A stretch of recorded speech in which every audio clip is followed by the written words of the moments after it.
The morning sun was bright, and the school compound buzzed with the usual activity. Parents arrived with their cars, neatly dressed children walked into their classes, and teachers welcomed them with warm smiles.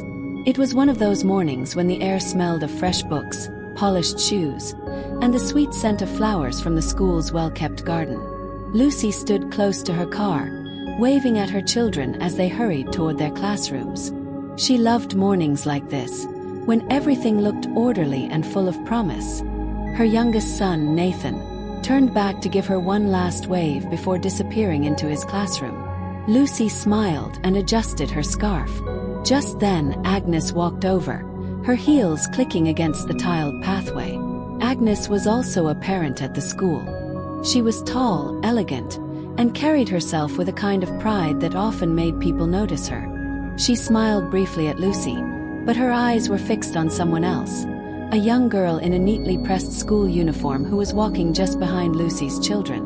"Lucy," Agnes began, her voice sharp but wrapped in a polite tone. "Can I ask you something?" Lucy turned, still smiling. "Of course, Agnes.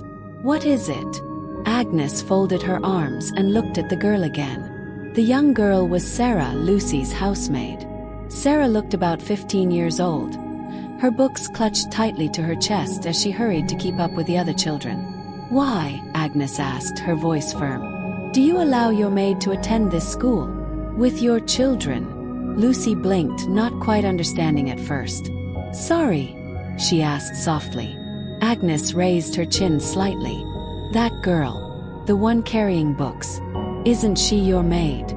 The one who helps you at home?" "Yes," Lucy said slowly, her brows furrowing. "That's Sarah. Why do you ask?" Agnes shook her head in disbelief. "Lucy, I just don't understand.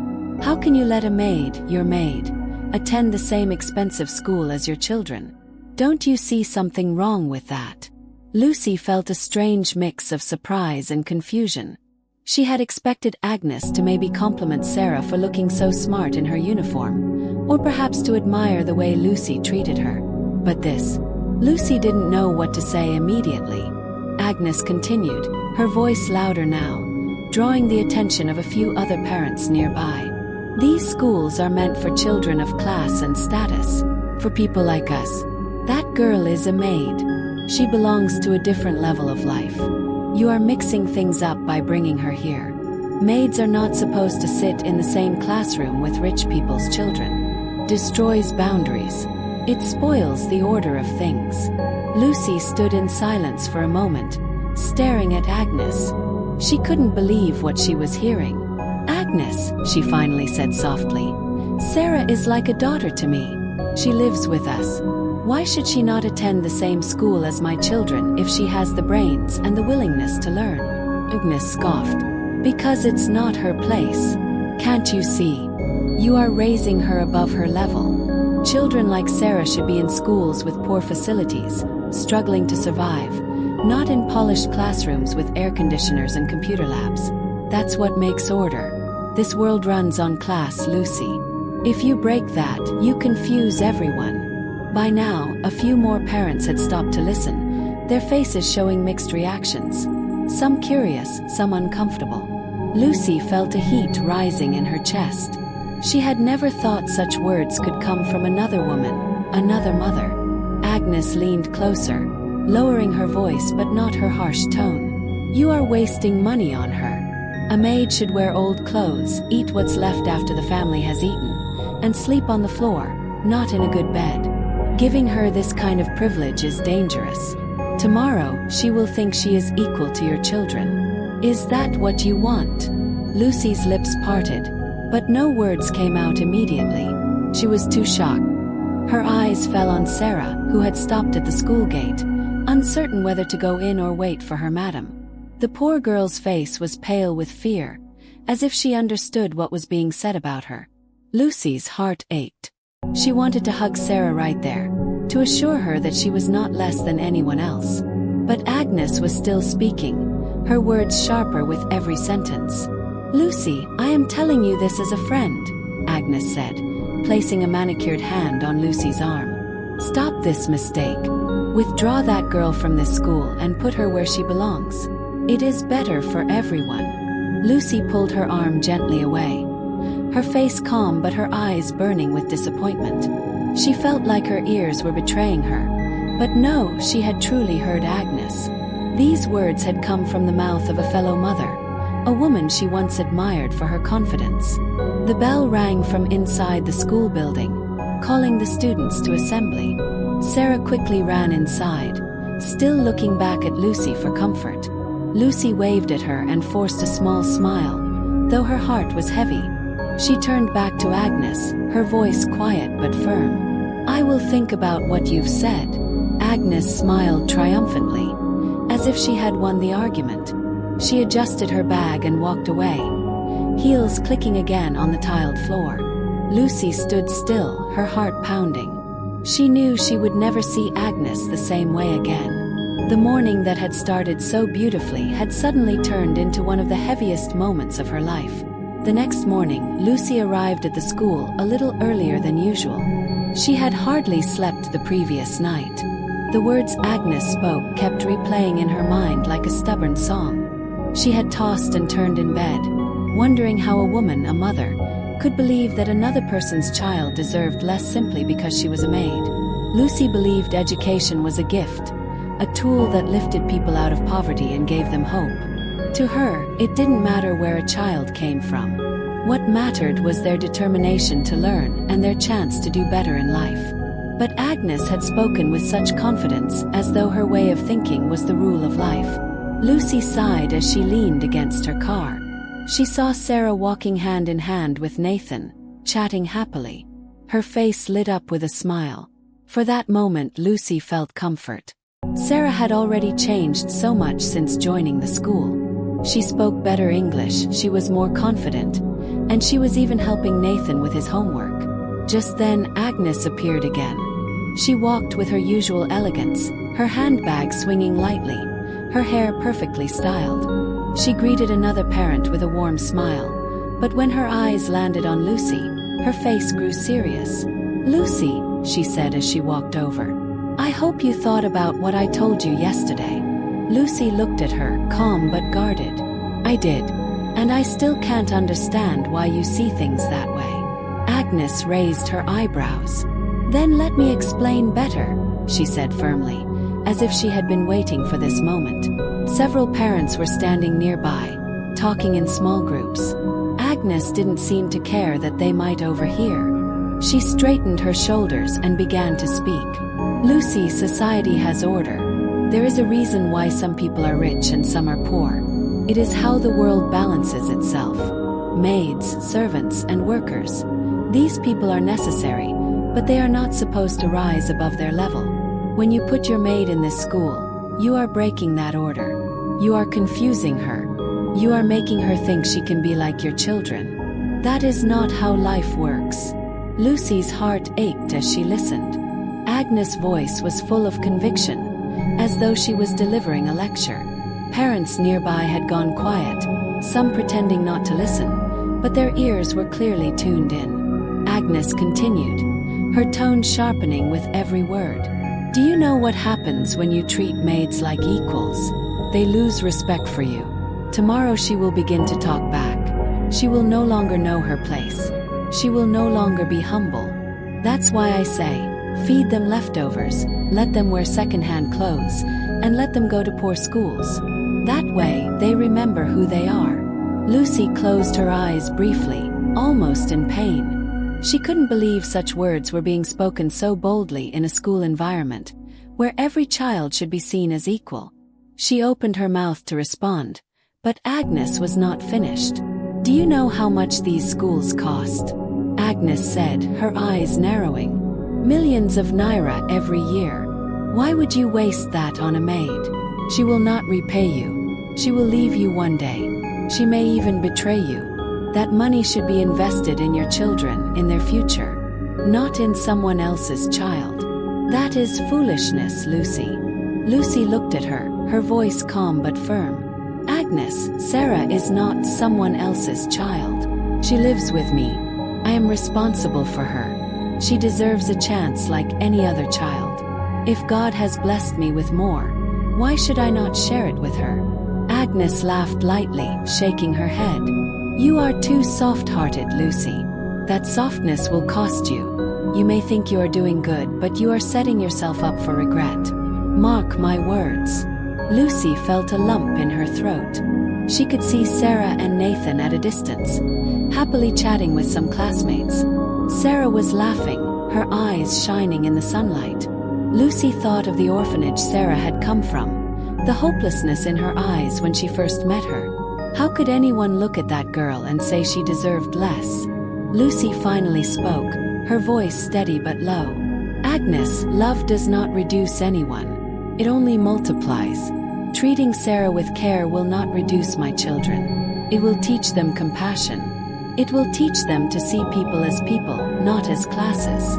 Agnes' smile faded. Her face grew cold. Compassion is overrated. Status is what matters in this world. Lucy shook her head slowly. She had no more words.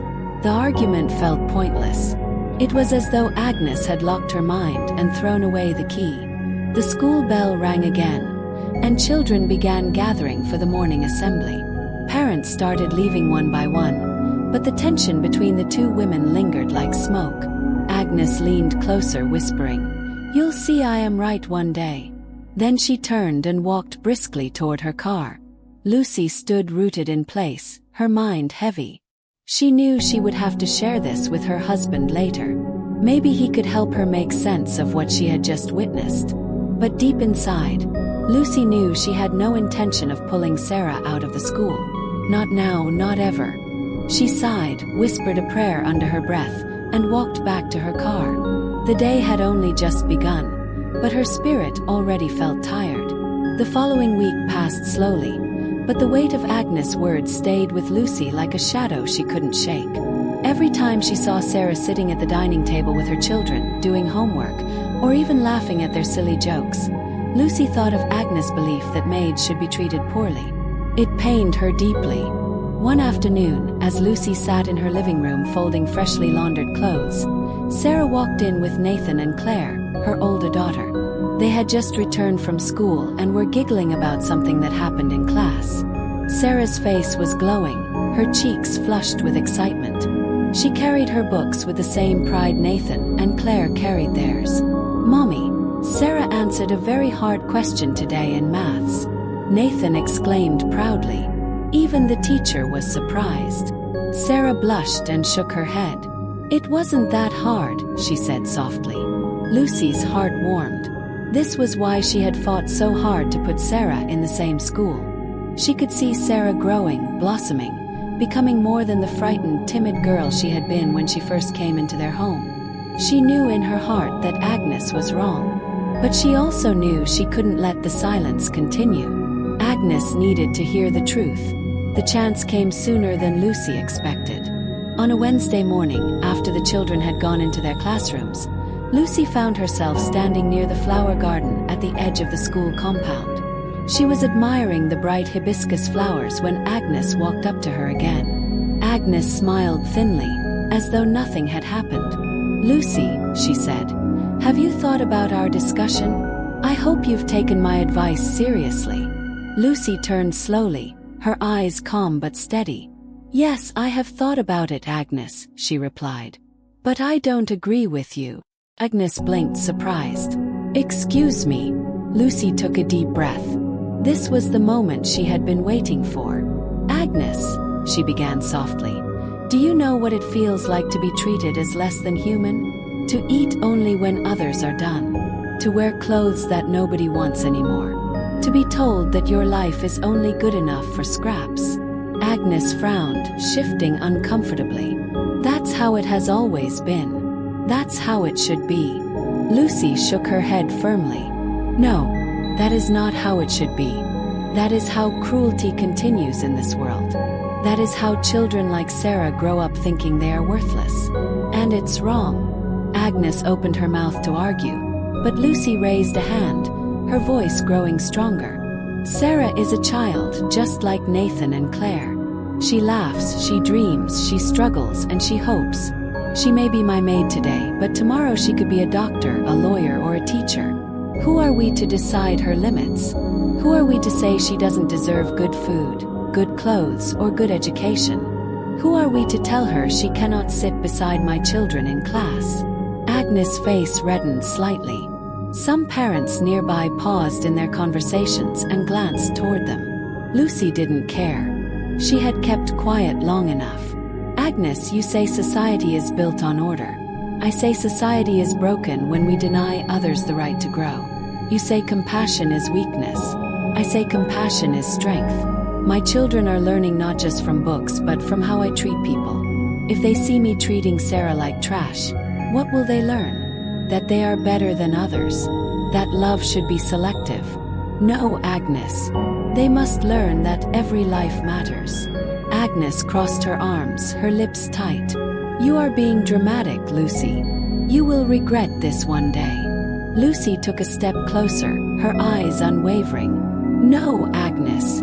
I will regret it if I let a child live under my roof and deny her the chance to shine. I will regret it if I had the power to change her story but chose to keep her down. I will regret it if I let my children believe kindness is weakness. But giving Sarah this opportunity, I will never regret that. There was silence. The school compound seemed unusually still, as though even the birds had stopped to listen. Agnes' face hardened, but she had no words to throw back. For the first time, Lucy saw something in her eyes. Not strength, not conviction, but discomfort, maybe even shame. Lucy softened her tone. Agnes, you and I are women. We know what it means to struggle, to fight for space in a world that often tries to silence us. Why then would we deny another girl her chance? Why would we stand in the way of another child's future? We should be lifting one another up, not tearing each other down. Agnes looked away, her jaw tight. She muttered, "You don't understand the world, Lucy," then turned sharply on her heel and walked toward her car. Lucy stood still, her heart racing.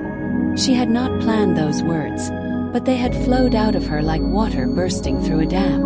For once, she didn't feel small or unsure. She felt strong, certain, proud.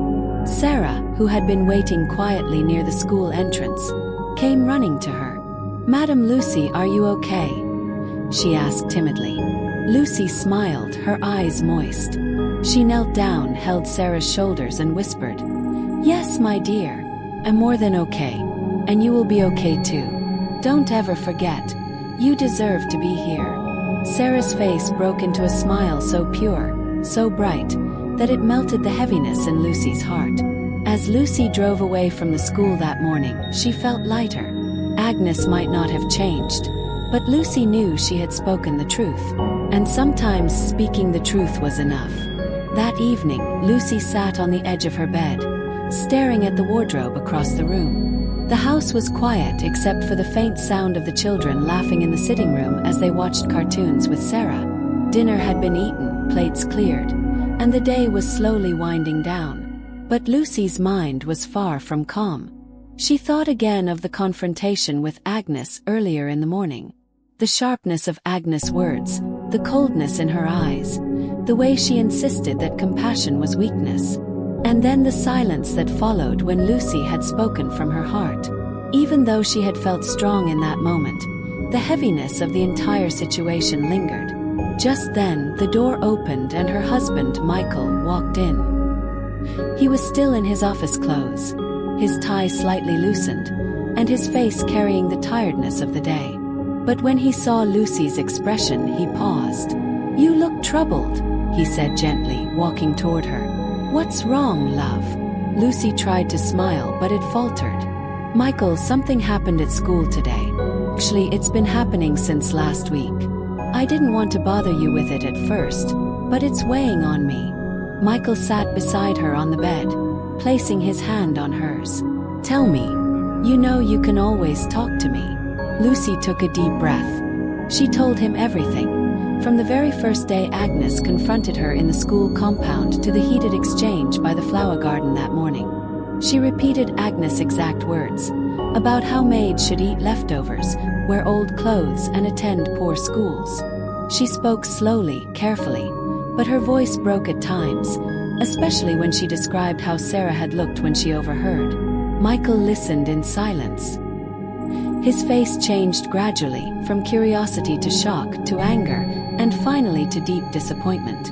When Lucy finished, she sighed and leaned against his shoulder. "I couldn't believe it, Michael. These words came from a fellow woman, a mother.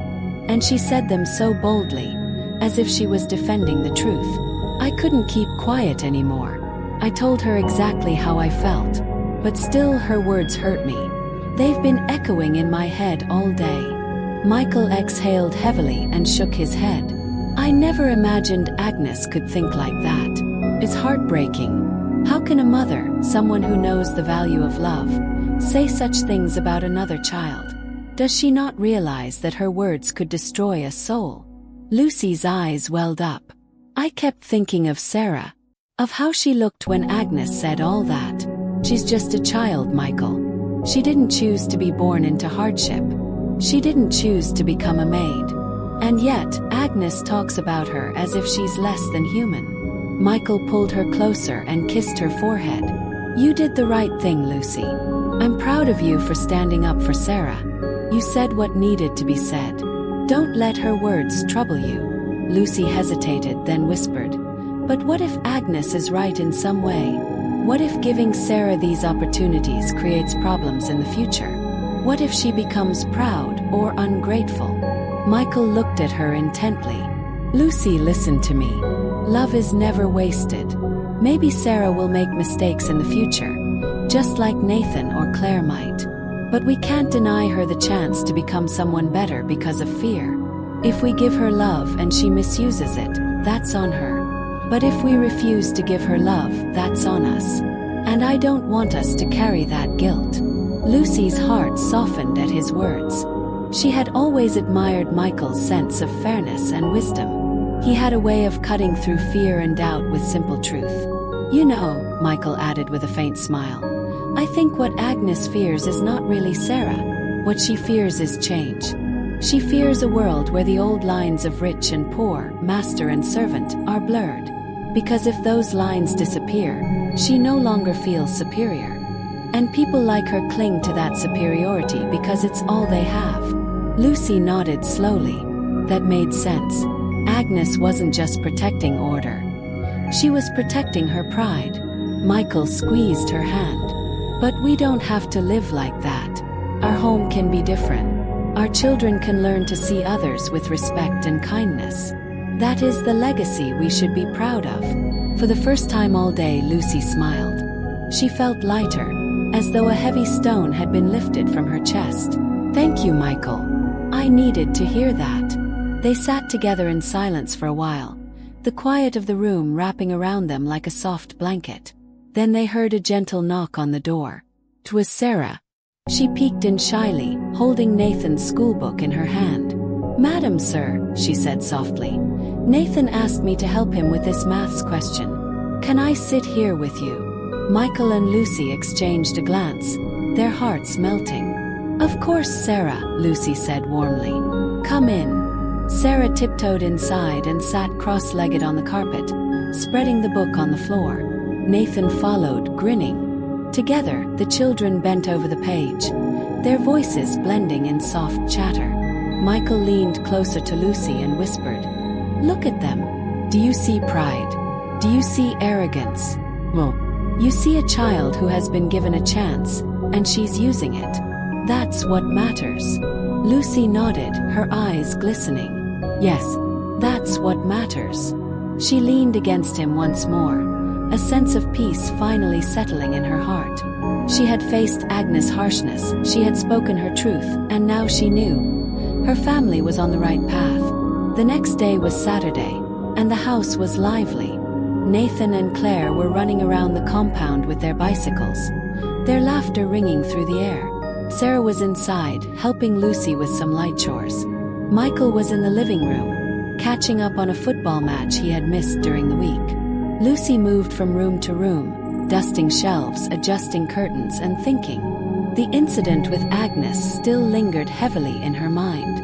She had spoken her truth, yes, and Michael had reassured her. But she couldn't shake the feeling that this was bigger than just a disagreement between two women. What Agnes had said was not just her opinion. Lucy suspected that many others secretly believed the same. They might not say it aloud, but they practiced it in their homes, treating maids as less than human, feeding them last, denying them education, and making them sleep on the floor. Lucy paused by the window, staring out at Sarah, who was now sweeping the veranda, humming softly to herself. She felt a sudden stirring inside her chest. It wasn't anger this time. It was conviction. She walked back into the living room where Michael sat. "Michael," she began cautiously. "I've been thinking, maybe I should share this whole story publicly. On social media." Michael looked up from the screen, surprised. "You mean what Agnes said?" "Yes," Lucy said firmly. "Not just to expose her, but to challenge the way people think. I want others to see how wrong it is to deny maids and house helpers basic dignity. Maybe if I share, it will spark conversations. Maybe it will change something, even if just a little." Michael rubbed his chin thoughtfully. It's risky, Lucy. People can twist your words. Social media doesn't always interpret things the way you intend." "I know," Lucy admitted. "But silence is worse. People keep quiet about these things, then nothing will ever change. Sarah deserves more than my private defense. She deserves to be defended openly, so that others like her can be seen too." Michael smiled faintly, admiration flickering in his eyes. "If that's what your heart tells you, then do it. Just be careful with your words." Lucy nodded. She picked up her phone, sat at the dining table, and began to type. She poured her heart into the post, carefully describing the conversation with Agnes, though she did not mention Agnes' name. She wrote about the belief that maids should be treated as less, and how it broke her heart to hear such from a fellow woman. She wrote about Sarah, about how giving her an education and love was not charity but justice. Her fingers trembled slightly as she typed the final lines. "Every child deserves dignity. Every child deserves an education. A maid is no less of a human. We must do better." She read it over, took a deep breath, and clicked post. Within minutes, reactions began to pour in. Notifications lit up her phone. Comments, likes, shares. Her words were spreading fast. At first, Lucy felt a sense of relief. Maybe she had done the right thing after all. But soon, the comments began to take a different turn. "Imagine this woman," one comment read. "She's wicked. She's heartless. So she actually believes maids should eat leftovers and wear rags." Another wrote, "Shame on you, Lucy. How can you think that way in this modern age?" The floodgates opened. Comment after comment misread her post. People thought she was the one who had spoken those harsh words. They didn't realize she was condemning the attitude. Many believed she was defending it. Lucy's heart sank as she scrolled. No, that's not what I meant," she whispered aloud. Michael, hearing her distress, came over quickly. "What's wrong?" She shoved the phone into his hands. "Look, they think I'm the one who said those things. They're calling me wicked." Michael read quickly, his eyebrows furrowing. "This is a misunderstanding. They didn't get your tone. They think you're confessing, not criticizing." Lucy felt her chest tighten. "What have I done? People are attacking me, Michael. They think I'm the heartless woman, not Agnes." Her phone buzzed again and again. The comments were coming faster now. Some were angry, some were insulting, and some were downright cruel. "You don't deserve to have a maid if that's how you treat her. Your children will grow up heartless like you. People like you are the reason society is wicked." Lucy put a hand over her mouth. Tears blurred her eyes. She had wanted to speak the truth, to defend Sarah, but now the world was painting her as the villain. Michael wrapped his arm around her shoulders. "Lucy, breathe. Don't panic. This is what I warned you about. Social media doesn't always give you the chance to explain yourself. But don't regret it. The truth will still find its way." Lucy shook her head, trembling. "But everyone is shouting. They don't know the real story. They think I'm the one who believes all that nonsense." Michael held her tighter. Then we'll tell the real story together. Don't let their noise break you. You know who you are. Sarah knows who you are. Our children know who you are. That matters more than strangers on the internet.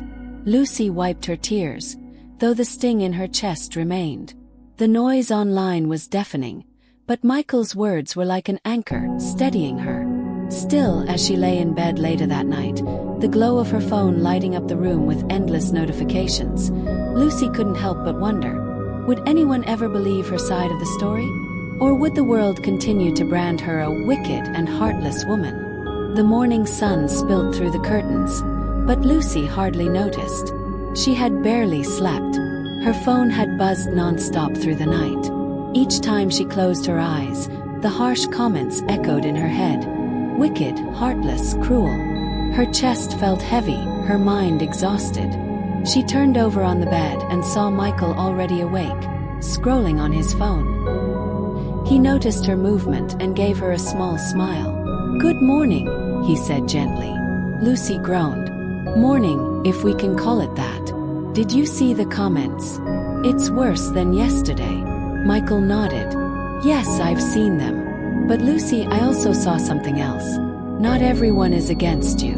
Some people are asking questions, trying to understand. A few even defended you, saying your post might have been misunderstood." Lucy sighed, staring at the ceiling. "But the loudest voices are the ones calling me wicked. What if that's all people remember?" Michael leaned closer. "Then we give them the whole truth. You have a voice, Lucy. Don't let them bury it under their noise. We can clarify, explain, and show the real story." Lucy sat up slowly, her heart pounding. "How? If I post again, they'll just attack me more." Michael smiled. "Then don't just post words. Show them. Let them see Sarah. Let them hear her voice. The truth isn't just in what you write. It's in the life you've built here at home." Lucy froze. Sarah, of course. Who better to testify than the girl herself? That afternoon, Lucy called Sarah into the living room. The young girl came shyly, wiping her hands on her apron. "Ma, you called me." "Yes, Sarah. Please sit." Lucy gestured to the chair across from her. Sarah looked nervous, but she obeyed. Michael sat beside Lucy, his tone calm and warm. "Sarah, you know about the post Ma wrote yesterday?" "Yes, sir. I heard some of the things people are saying online. They think Ma is wicked." Sarah's brows furrowed. "But that's not true. You and Ma have been kind to me." Lucy swallowed, her throat tight. "That's why I called you, Sarah. I don't want people to believe lies. Would you be willing to speak up? To tell your story?" Sarah looked uncertain. "On social media?" "Yes," Lucy said softly. "Only if you want to. No pressure." For a moment Sarah was quiet. Then she lifted her chin, her voice trembling but firm. "I'll do it. Because I don't like people calling you wicked. You've been like a mother to me. You sent me to school. You buy me new clothes. You don't make me feel like a servant. People should know that." Lucy's eyes welled with tears. She reached over and held Sarah's hands. "Thank you, my dear. Thank you." That evening, Lucy recorded a short video. She introduced herself and then invited Sarah to speak. In her soft voice, Sarah explained how she came to live with the family, how Lucy and Michael treated her with kindness, how she was able to go to school and dream of becoming a teacher one day. "This is my Ma," Sarah said at the end, smiling shyly. "She is not wicked. She is good. She loves me." Lucy uploaded the video with a simple caption, "The truth from Sarah herself." The response was immediate. The video spread quickly, and soon the tide began to shift. People who had insulted Lucy before began apologizing. "Oh my goodness, we misunderstood. Sarah is so articulate and sweet. What a blessing. This just shows how dangerous assumptions can be. Thank you for clarifying." Some were still skeptical, of course. "How do we know the girl isn't being forced to say this?" one commenter wrote. But those voices were now fewer. The majority had seen Sarah's genuine smile, her honest words, and they believed. Soon, even bloggers and small media outlets picked up the story. Woman defends maid's dignity, faces backlash, then proves critics wrong, one headline read. Lucy couldn't believe her eyes.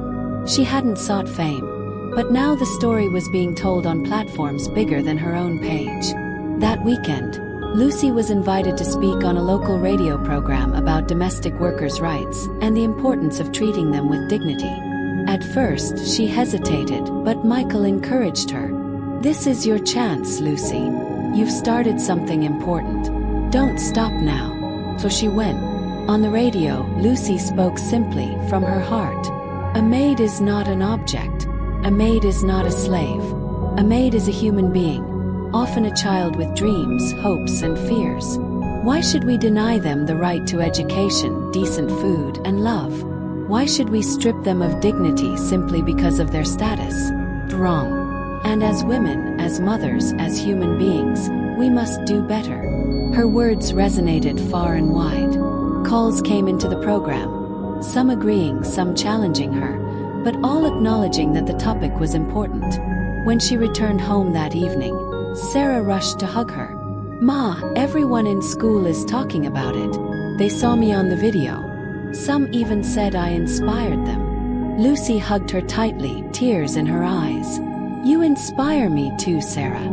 That night, as she sat with Michael on the balcony, the cool breeze blowing, Lucy reflected on everything that had happened. "Michael," she whispered, "do you realize all this started because of one conversation in the school compound? Agnes probably doesn't even know the storm her words caused." Michael chuckled. "Funny how small moments can spark big changes. You could have stayed silent, but you didn't. You stood up. And maybe, just maybe, you've opened people's eyes." Lucy smiled faintly. "Maybe." She leaned back, listening to the night sounds. The backlash had been painful, yes, but the truth had won in the end. And she had learned something powerful. Sometimes, doing the right thing means being misunderstood first. But if you hold firm, the truth eventually shines through. This story reminds us that true humanity is measured not by wealth, class, or status, but by how we treat the most vulnerable among us. If you believe every child deserves dignity, love, and education, share this story, like, subscribe, discuss it with others, and be the voice of change wherever you are. Let's choose kindness always.